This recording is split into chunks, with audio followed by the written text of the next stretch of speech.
Hello guys, today in this video I'm going to tell you how to cancel your Organics app subscription. Okay, so all official steps you can see on your screen. So let's get started. Method 1. Cancel within the app. Go to the Me tab and tap Settings, gear icon. Tap Manage Subscription. Over here you can cancel your subscription. If you can't find the Manage Subscription option, you haven't logged into your paid account. Method 2. Cancel Organics app subscription on iOS. Open the Settings app on your iPhone or other Apple devices. Tap your name or Apple ID. Tap Subscriptions. Select Organics app from the list of apps. Tap Cancel Subscription and follow the prompts. And you are done. Steps to cancel your Organics app Pro subscription via Android. Open the Google Play Store app. Tap the menu icon in the upper right corner.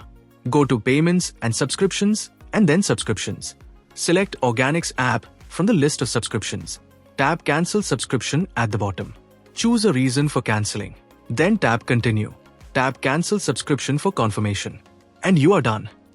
So dear friends, by using this method you can easily cancel your Organics app subscription. So if you are facing any issue, you can make a comment. I will reply you very soon, and thanks for watching this video, and bye bye.